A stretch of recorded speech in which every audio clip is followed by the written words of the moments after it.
Hello everybody and welcome to Mr. Stanier's Chess Academy. This is lesson number 8 and this will be our last lesson during lockdown. So what we're going to do today is we're going to look at different ways of thinking about the chessboard. And we're going to look in particular at bishops and how to use bishops effectively, and to think about the concepts of space and territory that we control. Okay, and a little bit about knights as well thrown in. So I want to start by looking at this position here when we're thinking about knights and bishops. Now, we've talked before about how in our heads that a knight is worth about 3 pawns and a bishop is worth about 3 pawns or 3 points. And so quite often in games you might trade a knight for a bishop and you think, well, I'm equal. But as we discussed last time when we talked about time or tempi, it's not always that simple. And what you need to do is you need to get used to looking at the situation on the chessboard and using your analysis of that situation to judge the relative values of the bishop and the knight. So if you look at this position here, we have, coming into the end game, we have both sides have still got one of their minor pieces. So black's got a bishop and white's got a knight. So just look at this position for a couple of seconds and have a little think in your head about which piece is worth more in this position. Is it the knight, the white knight? Is it the black bishop? Or do they have equal value?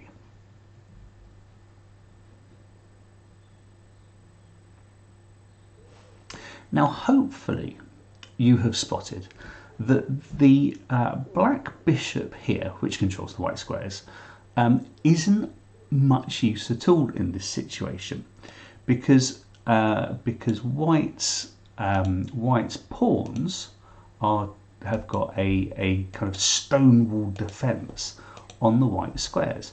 So if this bishop wants to do anything, it can't go this way. If it wants to try and get through to the back of the white lines, it can't go that way either.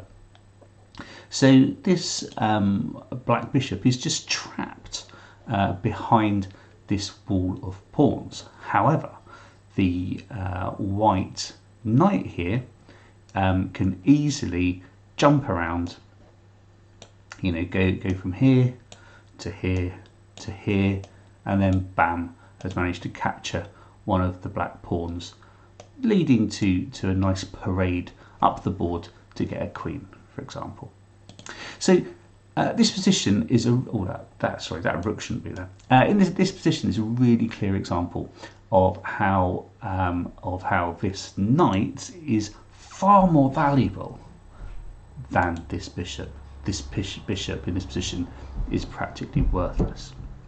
So what you need to get used to when you're thinking about your games, when you're playing your games, when you think about positioning your pieces, is you need to make sure you're positioning your pieces to ensure each piece has the highest value possible, rather than getting them trapped and negated like this black bishop is.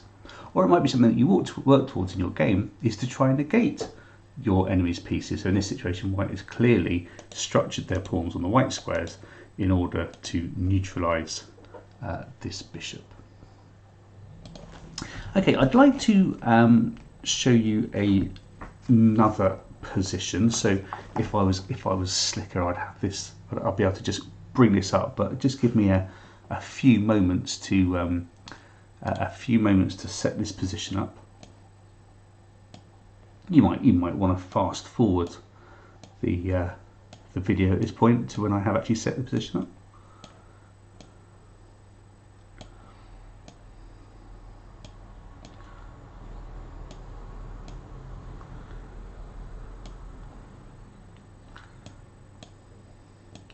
Maybe a little bit of incidental music.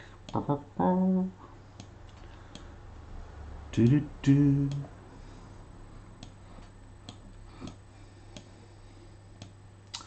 Okay, so here we have another position.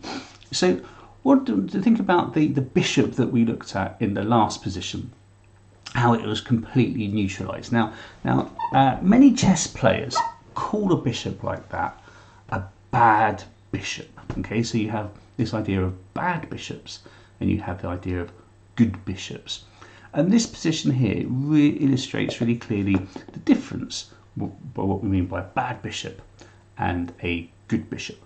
So, so this is clearly, coming to the end of the opening, and it's quite a classical opening here by white, and by black, a very common position.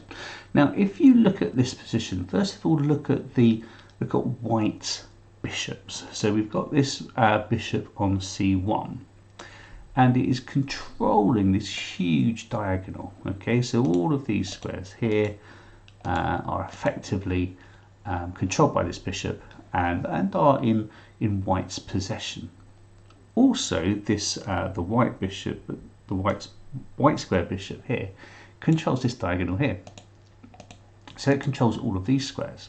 So the positioning of these two bishops is really strong. It controls lots of space, but look at the kind of the barrage that this is throwing at the black king here. Okay, so setting up some really strong attacks. We've got the potential of this knight coming up here and putting pressure on this pawn. Then the queen can come and attack as well. So lots of options. So white has got both of its bishops in really strong positions. These are both, that one's disappeared. These are both good bishops. Now let's look in contrast at black's bishops. Now, both of black's bishops are bad bishops. So let's have a look at this bishop here on e6. It's in an absolute disastrous position because it is not having any influence on the board at all. It can't influence any squares this way because this knight is blocking it. It can't influence any squares this way because this pawn is blocking it. Okay, and it can't even go backwards. Okay, so it's absolutely trapped. It is serving a small purpose, which is it's supporting this pawn. Okay, now let's have a look at this other bishop here. Is in a similar position. It is completely trapped and cannot have any influence on the game at all. So both of black's bishops are bad bishops, and if you compare that with the position of the white bishops here, which are good bishops, that is the difference is huge. Difference is ginormous. However, if it was black's move, they might look at this position and they might be thinking, oh, what move shall I do next? And they might think, oh, actually, what I could do is I could turn my bad bishops into good bishops, and that would be quite easily done. So they might, for example, move this knight here to b6, and then suddenly it's unleashing the power of this bishop. Okay, similarly, you might decide to move this knight here if you're playing defensively, here if you're playing more aggressively, or here if you're playing really aggressively, because now it's supported by this bishop, and you've unleashed the power of this bishop here. Okay, so it's really, really key that you think about your bishops, and you think, actually, are my bishops good bishops, or are my bishops bad bishops? And if you have got bad bishops, then when you're thinking about potential moves to do, when you think about candidate moves, think about what moves can I do to turn my bad bishops into good bishops. Okay, unleash the power of your bishops. Now, another little point about this bishop here on e7. Now, this is this bishop on e7 is acting effectively as a pawn. Okay, it is just supporting this pawn here, which is supporting this pawn here. So it's part of this pawn chain here in the middle of the board. Now, we call this, when a bishop acts like this, when it's not having any other influence on the game apart from supporting another pawn, we call it a tall pawn, because it might as well be a pawn. It's not acting as a bishop, it's acting as a pawn, it's just supporting another pawn. And quite a few inexperienced players get into these sorts of situations where you have the bishop supporting two pawns here and here, but it's not doing much else. And bishops can be so much more valuable and deadly in a game of chess than just supporting other pawns. So, free your bishops, never let them become just tall pawns, and move your pieces accordingly to try and ensure that they become good bishops rather than bad bishops. Okay, so use your bishops sensibly. I just want to remind you again of what we talked about last time about knights as well, of the power of getting knights into what we call outposts, so outpost positions like this when they're supported on the 5th rank or further up. All right, so make sure you're thinking about moving your knights to positions which are really strong as well. Okay, I want to show you another position now. If you just give me a moment to set it up. So amateur, Mr. Stanier, I know. So.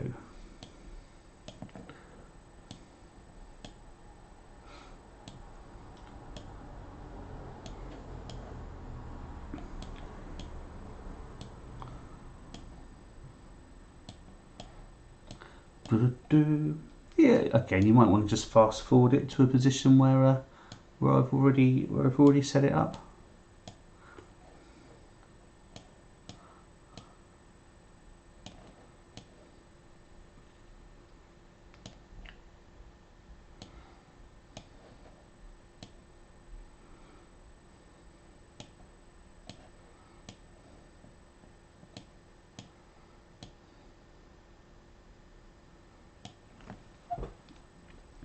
So I wanted to show you another position to illustrate this concept of good and bad bishops, because I think it's good to look at a couple of examples. So here we've got White's bishops here. So we've got the white bishop controlling the black squares, has got a lovely little diagonal here which it's controlling. Equally, the black squared bishop has got a controlling this diagonal, and is also putting pressure. That's a bit of a wonky diagonal. It's putting pressure on this diagonal here. But if we look at white squared bishop here, then it has got this bit of a short diagonal here. It's not hugely powerful here, but it's not quite as disastrous as black's white squared bishop, where you'll see here it is again just a tall pawn effectively, okay, and is quite trapped. It can't get out here. All right, so as you can see in this position, white might be thinking about doing moves to maybe give a bit more power to this bishop here, so maybe moving it down to d1 perhaps, and black needs to think about doing something about a terrible position that this bishop is in, and it might be worth sacrificing this pawn at this point to move forward to release the power of this bishop along that diagonal. Okay, so really think carefully about your bishops.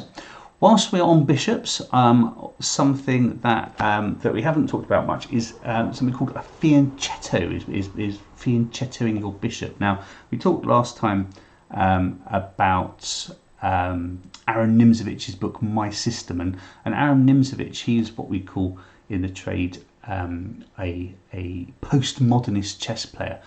And postmodernist chess players, they challenge traditional assumptions that actually to control the centre you had to move pieces into the centre to challenge the centre.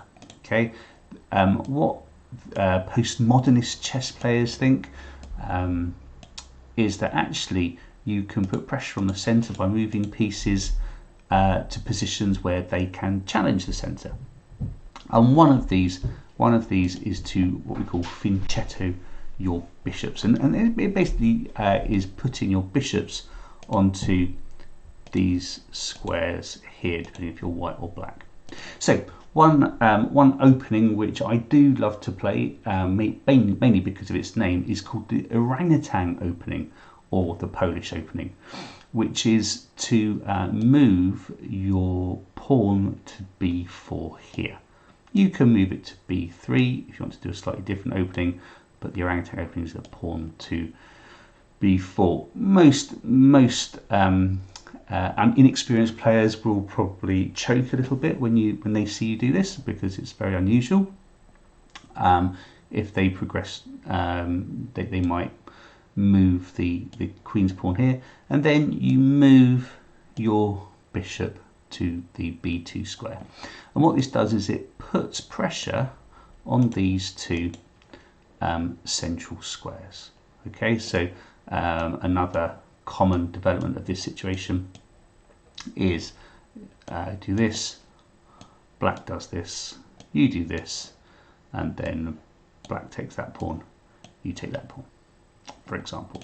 So so it's a really it's a really good position to try and develop. We've looked before at the King's Indian defence, and it's a key feature of this idea of having a fianchettoed bishop. So if we are playing a traditional opening, then we might want to do this,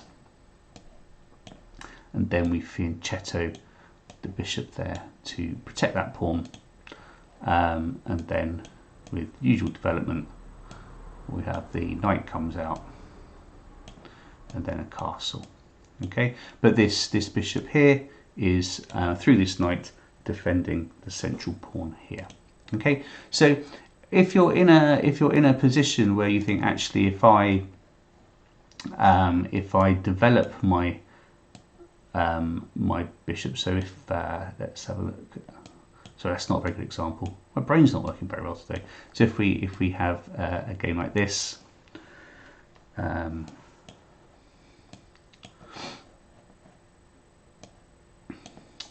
you might look at this position and you think, well, actually, as white, if I need to get my bishop out, I might want to put it here, but then black comes and does this, then your bishop is quite confined along this. It can't take up that square, it can't take up that square. I might fianchetto the bishop here so that it's got a little bit more freedom to attack along that diagonal. Okay, and we need to remember as well that this diagonal here is the longest diagonal on the board. So if you can get a bishop onto this diagonal, then it's really a strong controlling position. Okay, so that's fianchettoing your bishops. So just to recap, that you just move pawn there and bishop there. So if you're black there, pawn there, bishop there, pawn there, bishop there. If you are facing a situation where you have the opponent's pawns like this, then it might be an idea not to fianchetto, because you're clearly going to have difficulty with these two pawns here. Okay, so try fianchettoing your bishops and see how it influences your game. It's a really cunning tactic to use. Okay, finally today I want to have a little think about the ideas of space in a game of chess. So when you're analysing your position in a game of chess, you need to think about various things. So you need to think about who's got the most points, so who's got the most material. You need to think about, actually, are those points realistic points, because you need to think about the strength and weaknesses of, say, your bishops and your knights. You think about time, the amount of tempi there is. But another way you can judge about how you're doing in a game of chess is to do with space. So I'm just going to, again, start a game here so that we can begin to think about this idea of space. So just we'll just have a nice gioco piano. Now a nice kind of defensive one, just for illustrative purposes. And then see white castles there and black castles here.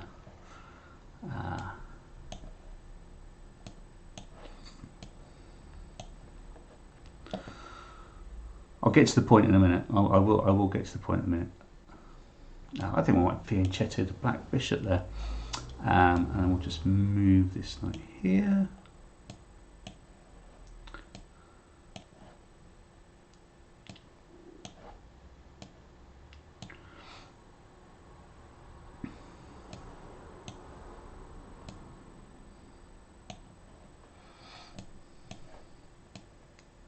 I'm almost at my point.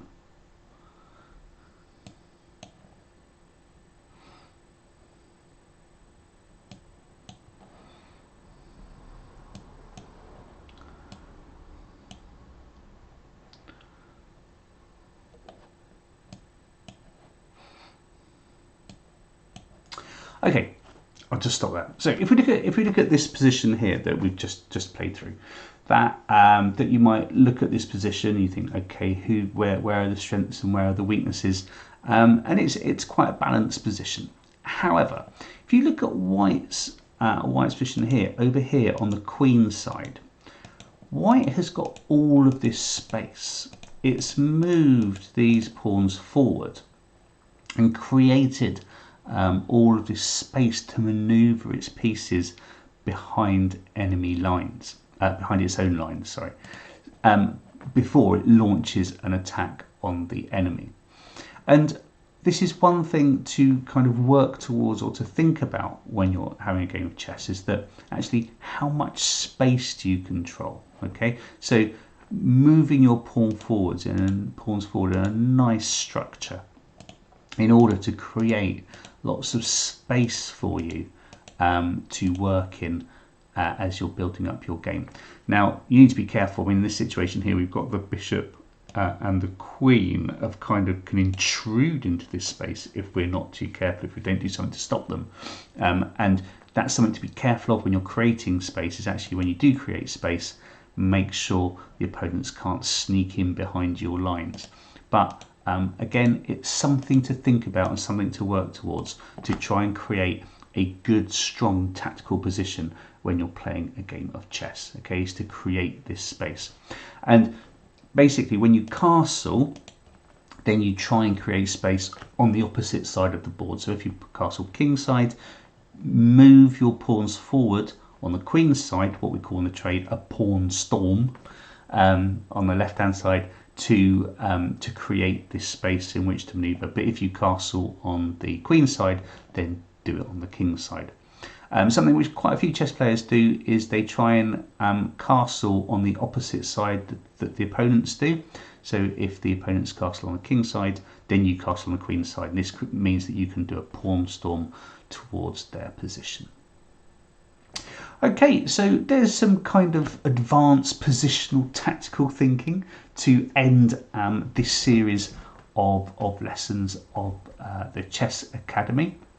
Hopefully it's given you some ideas to think about when you're playing chess to try and develop your position. So thinking about whether your pawns or your bishops or your knights are stronger, and if they're not in a strong position, so if your bishop's just a tall pawn or if it's a bad bishop, maneuvering your pieces to create good bishops. Thinking about placing your bishops in good positions at the start of the game, so using the Fianchetto to take control of the long diagonal on the board, and then also thinking about moving your pawns into good formations to create space for you to maneuver before you launch a final attack on enemy lines.